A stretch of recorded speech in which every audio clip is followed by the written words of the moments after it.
The introduction of the unseen authority. It was an overcast morning in Charlotte, North Carolina. Jordan Lewis, a 42-year-old man with a calm demeanor and a commanding presence, tightened the cufflinks on his tailored gray suit. Standing before a full-length mirror in his spacious apartment, he took a deep breath. Today was a pivotal day. After years of climbing the corporate ladder, Jordan was about to officially assume the role of regional director for one of the nation's largest banking networks. The position was not just a title but a testament to his resilience, intelligence, and unshakable belief in himself. Jordan was the son of a steelworker and a nurse, raised in a modest neighborhood where ambition was often crushed under the weight of systemic hurdles. Yet here he stood, a living contradiction to the stereotypes and biases he'd faced his entire life. Jordan had one goal in mind before stepping into his new position officially: to understand the environment he would oversee from the ground up. No planned meetings, no grand introductions, and no fanfare. He wanted to visit one of the branches under his jurisdiction as an ordinary customer to observe its dynamics. Jordan believed that real leadership started with knowing the people behind the scenes. Armed with a business proposal, a fictitious one created solely for this exercise, Jordan drove his understated sedan through the bustling streets of downtown Charlotte. The bank branch he chose was one of the oldest in the network, renowned for its clientele of affluent professionals and small business owners. It was also rumored to be a hotspot for cliques and subtle, systemic biases among its staff. He parked in a public lot, opting to forego the reserved spots his new position afforded him. The polished glass facade of the branch gleamed in the pale sunlight as he approached. Jordan adjusted his tie and stepped inside. The air inside the branch was meticulously controlled, cool and quiet, with the faint hum of printers and muffled conversations. The reception desk was manned by a young man in his 20s, his expression carefully neutral as he glanced up at Jordan. His gaze quickly flicked from Jordan's face to his attire. There was a brief hesitation before the receptionist mustered a tight-lipped smile. "Good morning. How can I assist you today?" "Good morning," Jordan replied, his tone pleasant yet firm. "I'd like to speak with the branch manager about a commercial loan opportunity. I have my documents here." The receptionist blinked, his eyes scanning Jordan's face more closely now. "A loan? For what purpose, if you don't mind me asking?" Jordan tilted his head slightly, maintaining his composure. "Business expansion," he said simply. The receptionist seemed uncertain, but nodded, motioning toward a seating area. "Please fill out this form while I inform the manager. Someone will be with you shortly." Jordan took the clipboard, thanked him, and settled into a seat near the large windows. As he began filling out the form, his sharp eyes took in the room's dynamics. At one counter, a well-dressed middle-aged man was being greeted with enthusiasm, his requests handled with what seemed to be almost excessive courtesy. At another desk, a young woman was being assisted by a banker who smiled warmly and even offered her coffee. Jordan noticed the subtle differences in tone and demeanor depending on the client, a veneer of professionalism that shifted based on perceived status or importance. Once the form was completed, Jordan returned it to the receptionist, who took it without making eye contact. Minutes later, the branch manager emerged, a man in his late 50s with thinning hair slicked back and a slightly outdated brown suit. His name tag read Richard Barnes, and his handshake, when offered to Jordan, was perfunctory at best. "Mr. Lewis, is it?" Richard said, his tone clipped. "That's correct," Jordan replied. "Follow me to my office," Richard said, leading Jordan down a short hallway. The manager's office was modest but meticulously organized. As Jordan took a seat, Richard settled into his leather chair, flipping through the forms Jordan had filled out.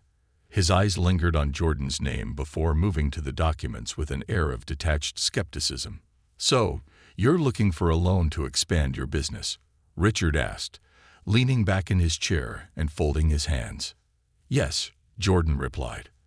"I've included my company's financial history, growth projections, and a detailed plan for the expansion." Richard glanced at the documents but didn't bother opening the folder.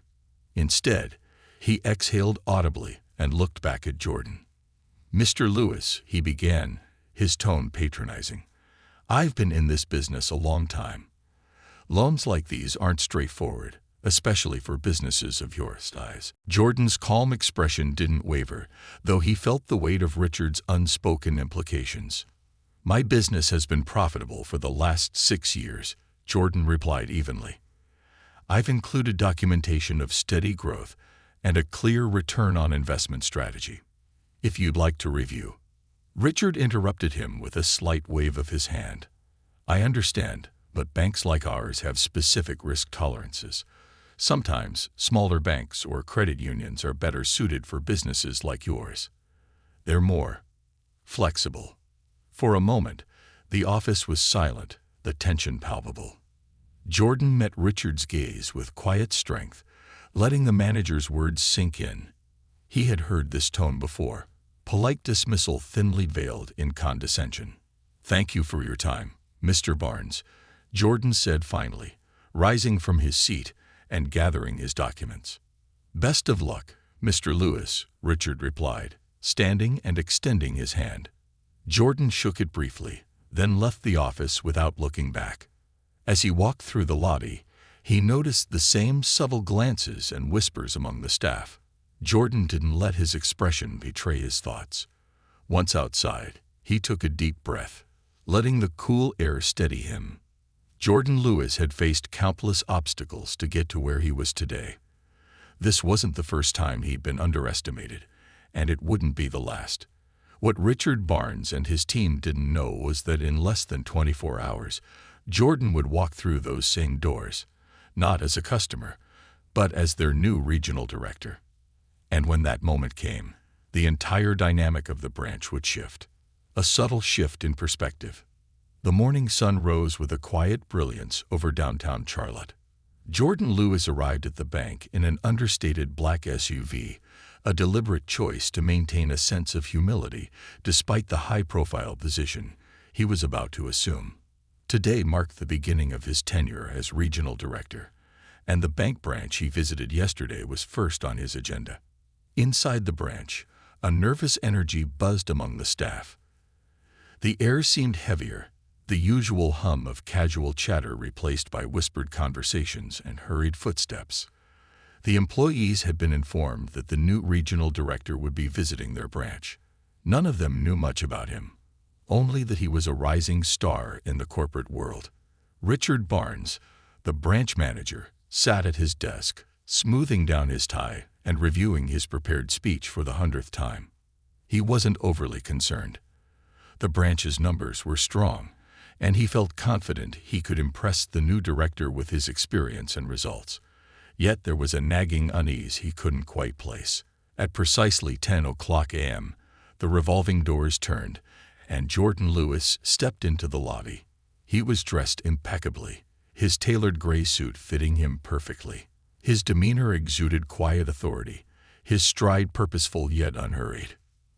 The receptionist, whom Jordan recognized from the previous day, froze for a moment before recovering with a professional smile. She opened her mouth to greet him, but before she could speak, Jordan's assistant, Olivia, entered behind him, her sharp heels clicking against the polished floor.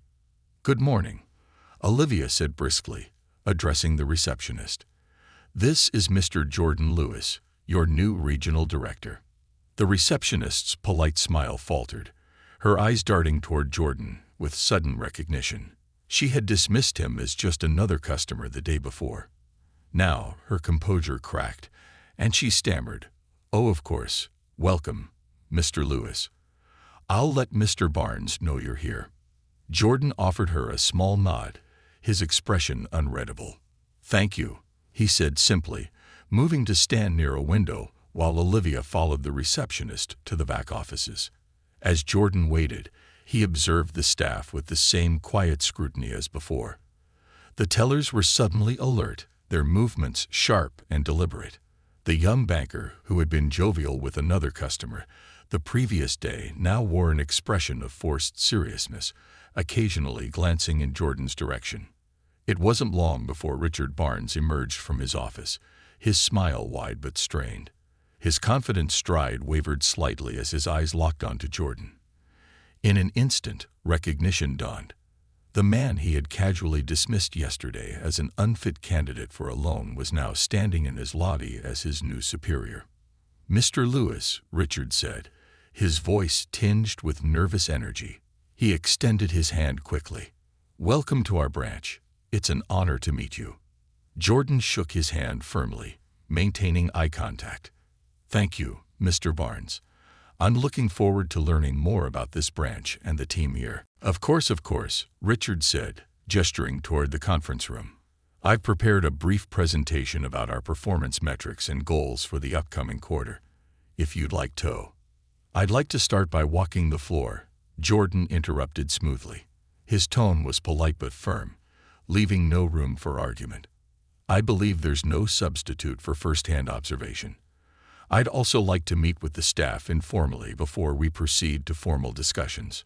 Richard blinked, clearly unprepared for this deviation from his planned agenda. "Absolutely," he said after a brief pause. "Whatever you think is best." Jordan nodded, stepping past Richard and moving toward the teller counters. Olivia remained by his side, her presence understated but deliberate. Meeting the team. Jordan approached the first teller, a young man named Ethan. He introduced himself with a warm but professional smile, asking about Ethan's role and his experience working at the branch. Ethan's answers were polite but hesitant, his nervousness evident. "How do you find the workflow here?" Jordan asked, his tone conversational. Ethan hesitated. "It's efficient, sir. We've got a good team, and Mr. Barnes runs a tight ship." Jordan nodded thoughtfully. "Good to hear. If there's anything you think could improve the day-to-day operations, don't hesitate to let me know." Ethan nodded quickly, his relief palpable as Jordan moved on to the next employee. At each desk and counter, Jordan repeated the process, introducing himself, asking open-ended questions, and paying close attention not just to the answers, but to the body language of the staff. He noticed patterns. Some employees seemed genuinely engaged and enthusiastic about their work, while others appeared guarded, choosing their words carefully. When he reached the receptionist, the tension was almost visible. She smiled nervously as he approached, her hands clasped tightly on the desk. "Good morning," Jordan said, his tone neutral. "We met yesterday, didn't we?" "Yes, sir," she replied quickly, her voice tight. Jordan studied her for a moment before continuing. "You've been here for 3 years, correct?" She nodded. "Yes, sir." "That kind of longevity is valuable in this industry," Jordan said. "You must have seen a lot of changes during your time here." The receptionist hesitated, unsure how to respond. "I try to do my best, sir." Jordan nodded. "That's all anyone can ask." He gave her a small, reassuring smile before moving on. The conversation with Richard. After completing his walkthrough, Jordan returned to the conference room, where Richard was waiting, fidgeting with his notes. "Mr. Lewis, I hope you found the team to your satisfaction," Richard began, his voice overly cheerful. "They're a talented group," Jordan said, taking the seat at the table. "But talent can only thrive in the right environment." Richard's smile faltered slightly. "Of course, I pride myself on creating a positive workplace culture here." Jordan leaned forward, clasping his hands on the table.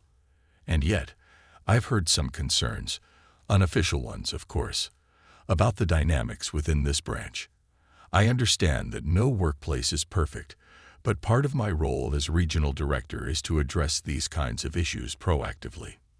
Richard's expression shifted, the confidence draining from his face. I wasn't aware of any significant concerns," he stammered. "That's part of the problem," Jordan replied, his tone firm but calm. "As a leader, it's your responsibility to be attuned to the needs and experiences of your staff. Ignoring or dismissing concerns, even unintentionally, can lead to deeper issues over time." Richard nodded quickly, his discomfort evident. "I understand, sir. I'll make it a priority to open better lines of communication with the team." Jordan studied him for a moment, letting the silence stretch just enough to emphasize his point. "I hope so," he said finally, "because effective leadership is about more than just hitting targets. It's about fostering an environment where everyone feels valued and supported. That's the standard I'll be expecting from you moving forward." "Yes, sir," Richard said, his voice subdued. The quiet power of humility. As the meeting concluded, Jordan stood and adjusted his suit. "Thank you for your time, Mr. Barnes. I'll be conducting follow-ups with this branch over the next several months to ensure we're on the right track." Richard nodded, rising to his feet. "Of course, Mr. Lewis. We'll do our best to meet your expectations." Jordan shook his hand firmly, meeting his gaze with quiet intensity. "I'm counting on it." As Jordan and Olivia left the conference room, the atmosphere in the branch had shifted once again. The staff watched him with a mixture of awe and unease, their perception of him completely transformed. For Jordan, this was just the beginning. True leadership wasn't about authority or intimidation. It was about setting an example and inspiring others to rise to their potential. And he was determined to do just that. Shadows of change. The morning after Jordan Lewis's initial visit as the new regional director, the branch had not yet settled from the impact of his arrival. Whispers circulated among the staff like restless currents, each employee processing the day in their own way. Some were struck by Jordan's calm authority and his insistence on genuine engagement. Others felt uneasy, their consciences prickling as they recalled their past dismissive attitudes toward certain customers or colleagues. For Richard Barnes, the branch manager, the encounter with Jordan had left him shaken. He arrived at the bank earlier than usual, his usual confidence undercut by a lingering sense of exposure. Over the years, Richard had prided himself on managing his branch with precision and results, but Jordan's probing questions had forced him to confront something he had long ignored: the cracks in his leadership. Jordan's next move. Jordan spent his morning in the regional headquarters reviewing reports from other branches. However, his thoughts frequently returned to the team he had met the day before. The interactions he had observed, the forced politeness, the subtle biases, the unspoken hierarchy, had confirmed his suspicions. But Jordan was not one to act on assumptions alone. Leadership wasn't just about identifying problems. It was about understanding their roots. So he instructed Olivia to organize a series of one-on-one meetings with select employees from the branch, scheduling them for later that week. "We'll start with mid-level staff," Jordan told Olivia. "They're the ones who usually see the cracks but don't have the authority or the confidence to speak up. I want to hear their stories without interference." Olivia nodded, her sharp features reflecting a shared determination. "Shall I include Barnes in these meetings?" she asked. "Not yet," Jordan replied. "He's part of the puzzle, but for now, I need unfiltered perspectives." Richard's crisis. At the branch, Richard's discomfort grew as the day wore on. His usual routine of micromanaging and monitoring staff wasn't enough to distract him from the lingering questions. What had Jordan meant by addressing concerns proactively? Had the staff said something? Was his leadership being scrutinized more deeply than he realized? By mid-afternoon, Richard called his assistant manager, Sarah Nguyen, into his office. Sarah was diligent and respected, often acting as the bridge between Richard and the rest of the staff. "Sarah," Richard began, gesturing for her to sit, "how do you think yesterday went? With Mr. Lewis, I mean." Sarah hesitated, her composed expression betraying a flicker of unease. "It was unexpected," she admitted. "He's very different from the other regional directors we've had." "How so?" Richard pressed, leaning forward. "Well, for one, he seems genuinely interested in understanding the people behind the numbers," Sarah replied carefully. "He asked a lot of open-ended questions, not just about performance, but about the work environment." Richard frowned. "And did anyone mention anything concerning about the branch, about me?" Sarah hesitated again, sensing the weight of the question. "Not directly, but I think some of the staff feel overlooked. like their concerns aren't always taken seriously. Richard bristled slightly, sitting back in his chair. I've always been fair with the team. If there's a problem, they should bring it to me. Sometimes, Sarah said cautiously, people don't feel comfortable speaking up unless they know they'll be heard. The words hung in the air like an accusation, though Sarah's tone remained measured. Richard forced a smile, dismissing her with a nod. But her words lingered long after she left the room. A closer look. That Friday, Jordan returned to the branch for the scheduled one-on-one meetings. This time, there was no grand announcement of his arrival. He slipped into a small meeting room at the back of the branch, where Olivia had set up a discreet space for the conversations. The first employee to meet with Jordan was a teller named Lisa, a soft-spoken woman who had been with the bank for nearly 7 years. She entered the room nervously, her hands clasped tightly in her lap. "Thank you for meeting with me, Lisa," Jordan said warmly, gesturing for her to sit. "This is an informal conversation. I just want to hear about your experience here, what's working, what's not, and anything else you'd like to share." Lisa hesitated, her gaze flicking toward the door as though expecting someone to burst in. I don't want to get anyone in trouble," she began. "This isn't about assigning blame," Jordan assured her. "It's about making this branch a better place for everyone. Your perspective is valuable." Encouraged by his tone, Lisa began to open up. She described her struggles with the rigid hierarchy within the branch, how certain employees were given preferential treatment while others, like herself, were often overlooked. She spoke about the subtle biases she had witnessed, how customers from certain demographics were treated with less patience, how employees who didn't fit the mold of ideal bankers were quietly sidelined. "I love my job," Lisa said finally, her voice trembling slightly. "But sometimes it feels like no matter how hard I work, I'll never be seen the same way as some of the others." Jordan nodded thoughtfully. "Thank you for sharing that with me, Lisa. It takes courage to speak up, and I want you to know that your voice matters." Emerging patterns. As the day progressed, Jordan met with several more employees, each conversation shedding light on the underlying culture of the branch. The junior loan officer, Malik, spoke about the pressure to meet aggressive sales targets while navigating an environment that felt exclusionary. An older teller, Grace, shared her frustration with being passed over for promotions despite her decades of experience. By the time Jordan finished his final meeting, a clear pattern had emerged. The branch's outward success masked deeper issues of inequity and unacknowledged biases. The problems weren't unique to this branch. Jordan had seen similar dynamics in other workplaces, but here they seemed particularly entrenched. As he prepared to leave, Olivia joined him in the meeting room, her tablet filled with notes from the day. "What's your next move?" she asked. Jordan glanced out the window, watching the employees in the lobby go about their tasks. "Change doesn't happen overnight," he said, "but it starts with accountability." A moment of reflection. That evening, Jordan sat in his office, reflecting on the week's events. He thought about the employees who had shared their stories with him, the courage it took for them to speak candidly. He thought about Richard Barnes, a man whose leadership style was rooted in outdated notions of authority rather than collaboration. Jordan knew that addressing these issues would require more than a few policy changes or training sessions. It would require a cultural shift, a redefinition of what leadership meant at every level of the organization.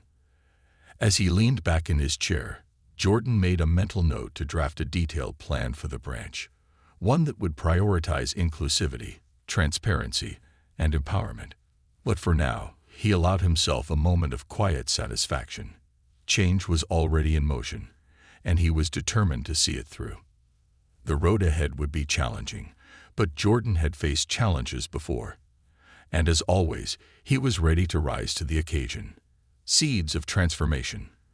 The Monday after Jordan Lewis's one-on-one meetings marked the beginning of a new chapter for the branch. While the bank's operations carried on as usual, there was an unspoken tension in the air. The staff knew that their new regional director wasn't one to sit idly by. His visit had not been ceremonial. It had been the first move in a carefully orchestrated strategy. Richard Barnes arrived early, his discomfort barely concealed by his usual routine of checking emails and reviewing reports. Over the weekend, he had wrestled with the realization that Jordan's leadership style starkly contrasted with his own. Where Richard valued control and efficiency, Jordan prioritized empathy and understanding. It was a shift that unnerved him, though he couldn't articulate exactly why. Jordan's plan unfolds. Jordan's first directive came via email early that morning. It wasn't addressed solely to Richard or the assistant manager, Sarah. Instead, it was sent to the entire staff. The subject line was simple: building a stronger team. The email read, "Good morning, team. Over the past week, I've had the privilege of meeting many of you and learning about your experiences at this branch. Your dedication and hard work are evident, and I want to thank you for your contributions to our shared success. However, it's clear that there are opportunities for growth, not just in our numbers, but in how we work together. Starting this week, we'll be implementing several initiatives to foster a more inclusive, supportive, and transparent work environment. These changes aren't about pointing fingers, but about building a foundation where everyone feels valued and empowered. Here's what to expect: team listening sessions, weekly open forums where employees can share their thoughts, concerns, and ideas anonymously or directly. Leadership development workshops, training for managers and senior staff to improve communication, conflict resolution, and team-building skills. Recognition program, a system to highlight and reward exceptional contributions across all roles, not just top performers in sales. Change takes time, but it begins with us. I look forward to working alongside you to make this branch an example of excellence, not just in performance, but in culture. Sincerely, Jordan Lewis, Regional Director. Staff reactions. The email rippled through the branch like a quiet storm. Employees huddled near desks, whispering about the proposed changes. For some, it sparked hope. Lisa, the soft-spoken teller, felt a rare sense of validation. Malik, the junior loan officer, saw the email as a sign that his voice had finally been heard. Others, however, were less enthusiastic. Ethan, the young teller, worried that the new initiatives would add more responsibilities to his already demanding workload. A senior banker named Charles grumbled that the changes were unnecessary meddling from someone who didn't understand the branch's proven methods. Richard Barnes was perhaps the most unsettled of all. The email, though polite, felt like a subtle critique of his leadership. The mention of leadership development workshops stung particularly hard. Was this Jordan's way of implying he wasn't qualified to manage his own branch? The listening session. The first of the team listening sessions was scheduled for Wednesday morning, held in the conference room. Jordan personally facilitated the session, a move that surprised many employees. They had expected him to delegate the task to someone else. Instead, he arrived early, setting up chairs in a circle to create a more informal, inclusive atmosphere. As the staff trickled in, there was an air of apprehension. Richard was notably absent, having excused himself to handle urgent matters. Jordan suspected the real reason was discomfort, but he chose not to address it yet. "Good morning, everyone," Jordan began once the group was seated. His tone was warm but professional. "Thank you for taking the time to be here. These sessions are about you, your experiences, your ideas, and your concerns. There's no agenda other than listening." For a few moments, there was silence. The staff exchanged uncertain glances, waiting for someone to speak first. Finally, Lisa cleared her throat. "I think this is a good idea," she said hesitantly. "Sometimes it feels like decisions are made without really considering how they'll affect us on the floor." Jordan nodded. "Can you give me an example?" Lisa hesitated but pressed on. "Well, last quarter there was a big push for new account signups. The targets were really high, and a lot of us felt pressured to meet them, even if it meant rushing customers through the process." Several employees murmured in agreement. Malik, the junior loan officer, spoke up next. "It's the same with the loan quotas," he said. "We're told to focus on volume, but that doesn't always mean we're helping customers find the best solutions. It feels more like we're just hitting numbers." Jordan leaned forward, his expression intent. "Those are valid concerns. Hitting targets is important, but not at the expense of the customer experience or your well-being. We'll need to find a balance." As the session continued, more employees shared their thoughts. Some spoke about workplace dynamics, mentioning favoritism and lack of recognition. Others offered ideas for improvement, like cross-training to reduce workload bottlenecks or updating outdated customer service protocols. By the end of the session, the atmosphere had shifted. The initial tension had given way to cautious optimism. Jordan thanked everyone for their honesty, promising to follow up on their feedback. Richard's reckoning. That afternoon, Jordan called Richard into his office. Unlike their previous interactions, this one was private and direct. "Richard," Jordan began, his tone even but firm, "I spent the past week observing this branch, and I want to have an open conversation about what I've seen." Richard's jaw tightened, but he nodded. "Of course, sir." "This branch is performing well on paper," Jordan continued. "But numbers don't tell the full story. I've heard from multiple employees about issues with communication, morale, and a sense of being overlooked. These aren't isolated concerns. They're patterns." Richard shifted uncomfortably. "With all due respect, Mr. Lewis, every workplace has its challenges. I've always done my best to maintain order and meet targets." "I believe you have," Jordan said. "But leadership isn't just about order. It's about trust, empathy, and adaptability. The feedback I've received suggests there's room for growth in those areas, both for the branch and for you." Richard's face reddened slightly, but he held his tongue. "I'm not here to undermine you," Jordan continued. "I'm here to support you in becoming the kind of leader this branch needs. That's why I've included you in the upcoming leadership development workshops. This isn't a punishment, it's an opportunity." Richard swallowed hard. "I understand, sir." "I hope you do," Jordan said, his tone softening. "Because change is coming, Richard, and whether it's for the better depends on how we approach it, together." A spark of hope. By the end of the week, the branch was already beginning to feel different. The listening session had sparked conversations among the staff, breaking down walls of silence that had long gone unchallenged. Employees who once kept their heads down now exchanged ideas openly. Even customers began to notice the change, sensing a newfound energy in their interactions with the staff. For Jordan, these small shifts were just the beginning. True transformation would take time, effort, and persistence. But as he walked through the lobby that Friday evening, exchanging smiles and nods with the employees, he felt a quiet sense of accomplishment. The seeds had been planted. Now it was time to nurture them and watch them grow. Confronting resistance. The next phase of Jordan Lewis's transformation plan for the branch began to unfold the following week. As promised, the first leadership development workshop was scheduled for Thursday afternoon. The entire management team, including Richard Barnes and Sarah Nguyen, was required to attend. The workshop was held in a sleek conference room at the regional headquarters, a departure from the familiar environment of the branch. When Richard arrived, his unease was palpable. The thought of sitting through a workshop that implicitly critiqued his leadership abilities grated on him.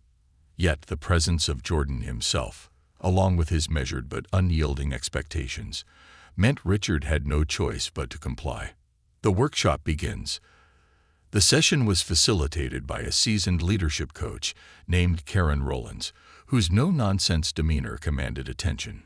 Dressed in a tailored navy blazer and armed with years of corporate experience, Karen wasted no time diving into the crux of the matter. "Leadership isn't about control," she began, pacing the room. "It's about influence. It's about creating an environment where people feel empowered to contribute their best. And here's the hard truth. If there's dysfunction in a team, it often starts at the top." Richard shifted in his seat, his jaw tightening. Karen's gaze flicked toward him momentarily but didn't linger. As leaders, Karen continued, you set the tone. If your team feels unheard, unsupported, or undervalued, that reflects on your leadership.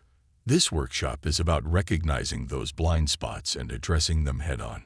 She handed out packets containing a series of self-assessment exercises. Each participant was asked to rate themselves on various leadership traits, including communication, adaptability, and emotional intelligence. Jordan completed his packet thoughtfully, his pen moving steadily across the pages. He noticed Richard scribbling quickly, his movements almost defensive, as though he were rushing to justify himself on paper. The turning point. The real breakthrough came during a group activity, where participants were asked to role-play scenarios involving difficult workplace conversations. Karen assigned roles deliberately, pairing Jordan and Richard in a hypothetical situation where an employee expressed feeling overlooked for a promotion. Richard was tasked with playing the employee, while Jordan played the manager. The room watched intently as the two men stepped into their roles. I've been here for 5 years, Richard began, adopting a more vulnerable tone than usual. I've consistently met my targets, and I've even taken on extra responsibilities. But when the promotion opened up, I wasn't even considered. I want to know why. Jordan folded his hands, leaning forward slightly. Thank you for sharing how you feel, he said calmly. First, let me say that your contributions haven't gone unnoticed. But I'd like to understand more about what this promotion means to you and how you see yourself growing within the company. Richard hesitated, caught off guard by the question. He glanced at Karen, who nodded for him to continue. Well, I guess I just want to feel like my work matters, Richard admitted, his tone softening. Like I'm part of the bigger picture. Jordan nodded. That's understandable. Feeling valued is important. Let's discuss how we can create a path for your growth, whether that's through this promotion or other opportunities. And I'd also like to hear any ideas you have for improving communication within the team so concerns like this don't go unheard. When the exercise ended, the room was silent for a moment. Karen smiled, clearly impressed. That's how you turn a tough conversation into a constructive one, she said. Notice how Jordan didn't get defensive or dismissive. He acknowledged the employee's feelings and shifted the focus to solutions. Richard remained quiet, his expression a mix of frustration and reluctant respect. Confrontation with truth. After the workshop, Jordan pulled Richard aside for a private conversation. They stood near the large windows overlooking the city skyline, the setting sun casting long shadows across the room. Richard, Jordan began, his tone firm but not unkind, I know this process hasn't been easy for you. Change rarely is. Richard sighed, rubbing the back of his neck. It's not that I don't want to improve, he said finally. But I've been running this branch for a long time. I thought I was doing a good job. Now it feels like everything I've done is being questioned. Jordan nodded. I understand how that feels. But this isn't about tearing down what you've built. It's about strengthening it. Leadership isn't static, it evolves. The skills that got you here won't necessarily be the ones that take you further. Richard stared out the window, his hands shoved into his pockets. Do you really think I can change? He asked quietly. I wouldn't be investing this time in you if I didn't, Jordan replied. But it's up to you to decide if you want to grow. The team is looking to you for guidance. If they see you embracing this process, they'll follow your lead. Richard nodded slowly, the weight of Jordan's words sinking in. New initiatives in motion. Back at the branch, the changes Jordan had introduced were beginning to take root. The second team listening session saw a noticeable increase in participation. Employees who had previously been hesitant to speak up now felt more comfortable sharing their thoughts. One teller suggested implementing a mentorship program to help junior staff learn from more experienced employees. Another proposed hosting monthly team-building activities to strengthen camaraderie. Both ideas were met with enthusiasm, and Jordan ensured they were added to the branch's development plan. The recognition program also launched that week. Each month, employees would nominate a colleague who exemplified the bank's values, with the winner receiving a certificate and a small bonus. The inaugural recipient was Lisa, whose quiet dedication and positive attitude had often gone unnoticed. When her name was announced, the applause was genuine, and for the first time in years, Lisa felt truly seen. The customers noticed. As the culture within the branch began to shift, so did the customer experience. Longtime clients commented on the improved energy and attentiveness of the staff. A small business owner who frequently visited the branch remarked to a teller, "You all seem happier lately." Did something change? Ethan, the young teller, smiled as he processed the customer's transaction. "We've got a new director," he said. "He's making some really positive changes." Richard's growth. By the end of the month, Richard's attitude had begun to shift. He started attending the listening sessions, not just as an observer, but as a participant. He made a point of acknowledging staff contributions more frequently, even stopping by desks to thank employees for their hard work. Though the changes didn't happen overnight, Richard was slowly learning to let go of his defensive tendencies. He realized that leadership wasn't about having all the answers. It was about creating an environment where the answers could emerge collectively. Jordan's reflection. One evening, Jordan stayed late at the branch, reviewing the progress reports Olivia had compiled.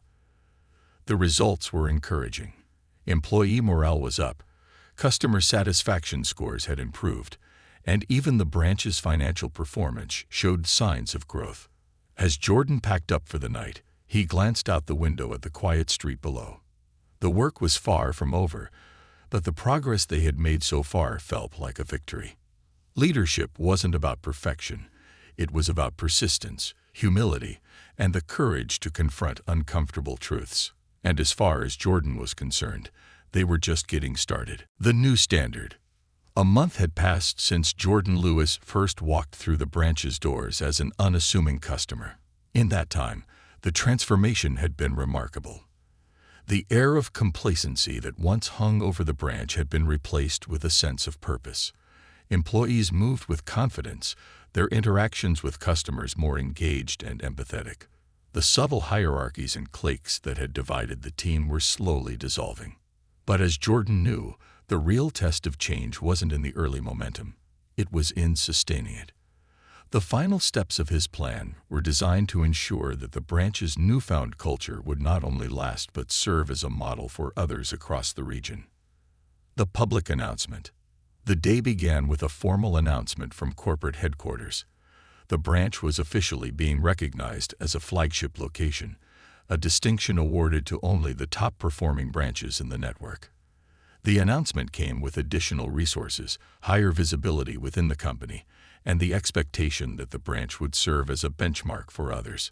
For the staff, the recognition was a point of pride. They had worked hard for this moment, and for many, it felt like a validation of their efforts. For Richard Barnes, the news was bittersweet. While he was proud of the branch's accomplishments, he couldn't ignore the fact that it had taken Jordan's intervention to bring about the change. Later that morning, the branch was abuzz with activity as employees prepared for a celebratory meeting. Balloons and banners were set up in the lobby, and refreshments were laid out for both staff and customers. By 10 a.m., the room was filled with chatter and anticipation as Jordan stepped to the front of the room, his presence commanding yet approachable. Jordan's speech. "Good morning, everyone," Jordan began, his voice calm but carrying easily over the hum of the room. "First, let me say how proud I am of what this branch has achieved over the past month. The flagship designation isn't just a reflection of strong financial performance. It's a recognition of the culture we're building here, a culture that values people as much as results." The employees clapped enthusiastically, though Richard stood at the back of the room, his expression unreadable. "I want to thank each of you for your contributions," Jordan continued. "From the tellers who greet every customer with a smile, to the loan officers who go above and beyond to find the best solutions, to the leadership team that has embraced growth with grace and determination. This achievement belongs to all of you." Jordan paused, letting the applause die down. Then his tone grew more serious. "But this is just the beginning. Being a flagship location means more than receiving recognition. It means setting a standard, not just for what we do, but for how we do it. It's about consistency, accountability, and never losing sight of what matters most: the people we serve and the people we work alongside. The room was silent, the weight of his words sinking in. A private moment with Richard. After the celebration, Jordan sought out Richard, finding him in his office. Richard was reviewing paperwork, but his mind was clearly elsewhere. When Jordan knocked lightly on the doorframe, Richard looked up, his face a mix of surprise and unease. "Got a minute?" Jordan asked. "Of course," Richard replied, gesturing for him to sit. Jordan closed the door and took a seat across from Richard. For a moment, neither man spoke. Then, Jordan leaned forward slightly. "You've done good work here, Richard." Richard blinked, clearly caught off guard. I appreciate that," he said finally. "I mean it," Jordan continued. "When I first arrived, I saw a branch with potential, but also with challenges. You could have resisted the changes, dug in your heels, blamed others, or just gone through the motions. But you didn't. You chose to grow." Richard exhaled deeply, his shoulders relaxing slightly. "It wasn't easy," he admitted. "At first, I thought you were here to dismantle everything I'd built. But I see now that you weren't tearing it down. You were strengthening the foundation." Jordan nodded. "Exactly. And now it's your turn to lead the way. The flagship designation means that other branches will be looking to this one as an example. They'll be looking to you." Richard looked down at his hands, then back up at Jordan. "I won't let you down." "I know you won't," Jordan said with a small smile. "Because you're not doing this for me. You're doing it for them. Your team, your customers, and yourself." The ripple effect. Over the next few weeks, the changes at the branch began to ripple outward. Employees who had once been skeptical of the new initiatives became some of their strongest advocates. Malik, the junior loan officer, volunteered to lead the mentorship program, pairing senior staff with newer hires. Lisa, the once overlooked teller, was promoted to a supervisory role, where her empathy and diligence made her a natural leader. Customers noticed the difference too. Word spread about the branch's attentive service and collaborative approach, drawing in new clients from across the city. Small business owners who had once felt dismissed now praised the branch for its willingness to listen and adapt. Even Richard's demeanor changed. He no longer micromanaged or relied on rigid hierarchies. Instead, he focused on building trust with his team, ensuring that every voice was heard. His newfound humility earned him the respect of employees who had once kept their distance. A visit from corporate. One afternoon, Jordan received a call from the bank's CEO, a woman known for her sharp intellect and no-nonsense approach. She congratulated him on the success of the branch, noting that its turnaround had become a topic of discussion at the highest levels of the company. "I'm impressed, Jordan," she said, "but I have to ask, what's your secret? How did you turn things around so quickly?" Jordan smiled. "No secret," he replied, "just listening and treating people like they matter." The full circle. On a quiet Friday evening, after most of the staff had left for the day, Jordan lingered in the lobby. The space felt different now, warmer, more alive. He thought back to his first visit to the branch, when he had walked in as an anonymous customer and been dismissed without a second thought. Now, as he looked around, he saw a team that had grown stronger, a culture that had been transformed, and a branch that truly reflected the values of the organization. It wasn't just a success story. It was a blueprint for what was possible when leadership was grounded in empathy, humility, and purpose. And as far as Jordan was concerned, this was just the beginning. He adjusted his tie, stepped outside into the cool evening air, and walked toward his car.